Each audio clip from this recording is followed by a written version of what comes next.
Ils sont toujours dehors pour les réformes et tout. Mais là, par contre, ça profite à tout le monde, les vacances. Moi, j'appelle ça les vacances parce que vous imaginez pas le nombre de promeneurs que je croise qui me regardent en souriant, comme si ils disaient oh, quelqu'un qui travaille, qu'est-ce qui est courageux. Mais on sent un rire, enfin un sourire gêné parce que eux, ils sont dehors alors qu'ils ne devraient pas l'être. Alors, il y a une question que je vais poser avec mon invité de 8h30. Hein. Je vous invite vraiment à l'écouter ou à le regarder. Emmanuel Hirsch, qui est professeur d'éthique médicale à l'université Paris-Saclay. C'est passionnant. Peut-on dire que les conséquences économiques ont pesé dans le choix de la date du 11 mai? Est-ce qu'on peut le dire? Est-ce qu'aujourd'hui, on peut dire l'économie, c'est aussi important que la santé? Est-ce qu'on peut le dire ou pas? Est-ce qu'on peut dire que un désastre économique pourrait faire plus de victimes qu'un désastre sanitaire? Est-ce que aujourd'hui l'opinion publique est capable d'accepter cette question?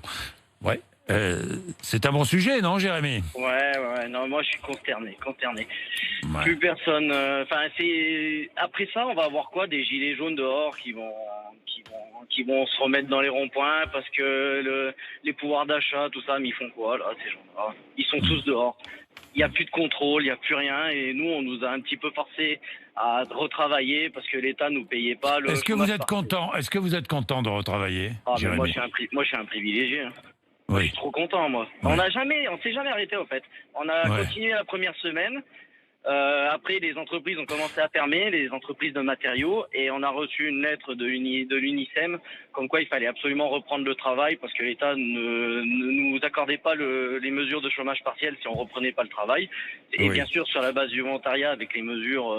Bien sûr. Est-ce qu'il faut encourager à la reprise du travail ou pas? Je ne sais pas. De toute façon, ces questions vont être posées. Je suis en colère. Regardez Amazon. On leur interdit de vendre des produits. Mais qu'est-ce que ça peut bien faire? On leur interdit de vendre des produits non essentiels. Est-ce que ça sert? On essaye de nous dire qu'il faut essayer le plus possible de reprendre l'activité. Et Amazon, on leur interdit de Je vais y vendre revenir d'ailleurs, parce que c'est un très bon sujet. C'est de la jalousie. Est-ce qu'on doit interdire à Amazon de vendre autre chose que des produits essentiels ou pas? Oui. Donc du coup, on fait quoi? On va sortir dehors pour aller acheter en magasin directement. Et ça, c'est honteux. C'est honteux la décision qui a été prise. Parce qu'on fait tout pour faire marcher la France. Certes, c'est acheter un aspirateur ou quoi, c'est peut-être inutile. Hein. Mais je pense que ça évite les gens de sortir. Mais moi aussi, je suis à peu près comme vous. Je ne comprends pas pourquoi on interdirait à Amazon de vendre d'autres produits que des produits essentiels. Pourquoi? Les décisions qui se prennent. Parce que les petits commerçants... Attendez, Jérémy aussi. Parce que les petits commerçants sont fermés. Et que la concurrence est un peu déloyale.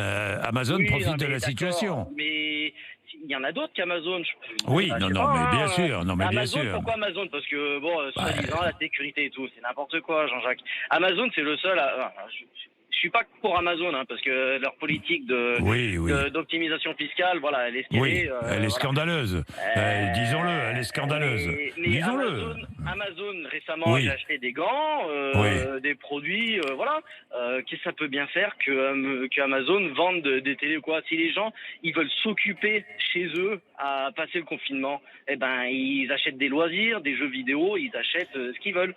En tout cas, c'est un vrai débat, cette interdiction faite à Amazon. On va y revenir avec Thomas Schnell aussi. Merci beaucoup, Jérémy.